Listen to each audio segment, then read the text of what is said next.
Hello, my name is Mark Dannemiller, and I'm going to be covering our hackathon project, MapMyHealth.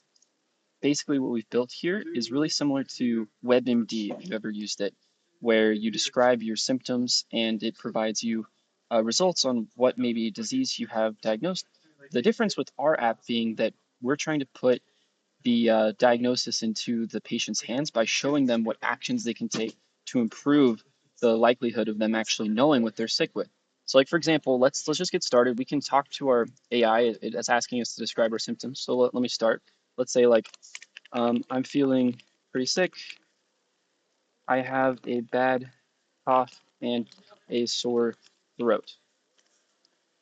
When I say this, the agent, which is actually connected to medical charts in our app that can actually tell the agent, give an informed decision on what disease I might have with a cough and a sore throat, will say, generic doctor or nurse language, I'm sorry you're feeling sick.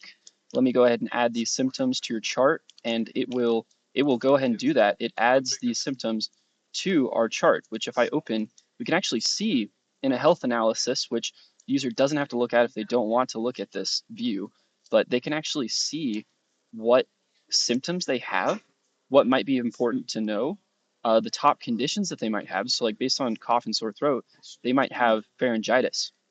And then what's really, really cool is you can also see, I'm going to zoom out a little bit because the width is bad, but you can actually see maybe you probably have pharyngitis, and here are your options. If you take a strep test, then you will know if you have strep.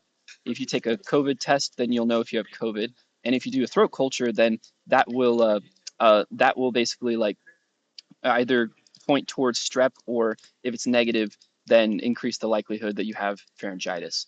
And so you can either do that in this analysis, this health chart that you have control of, because we're putting healthcare into the hands of the patient, trying to determine what steps they can take and what recommended actions they have, as well as you can just talk to the agent. The agent will tell you, hey, you probably have pharyngitis, right? And let's do a strep test. And if I tell it, okay, I did the strep test and it was positive,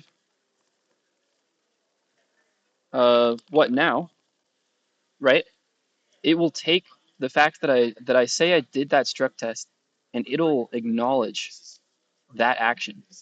So we give it a little bit of time to spin, obviously, and it will say, okay, thanks for letting me know that you did that. I'm going to go ahead and record that you took the strep test and it was positive, and I'm going to guess, obviously, it's probably going to tell me, hey, you got strep throat. This is really awesome because instead of me having to scroll through hundreds of symptoms trying to guess the right ones and then look at likelihood percentages of what I might have, instead the AI agent can tell me, when it updates my profile and tells me, hey, looks like you've got strep, go ahead and do these treatment options. This is really powerful. Obviously, it doesn't replace a real doctor, and it says that at the bottom, you should still see a doctor just to be sure. But our goal was to make a really easy way for you to visualize your health journey and what potentially you might have, um, and uh, and find an answer quickly. Thank you.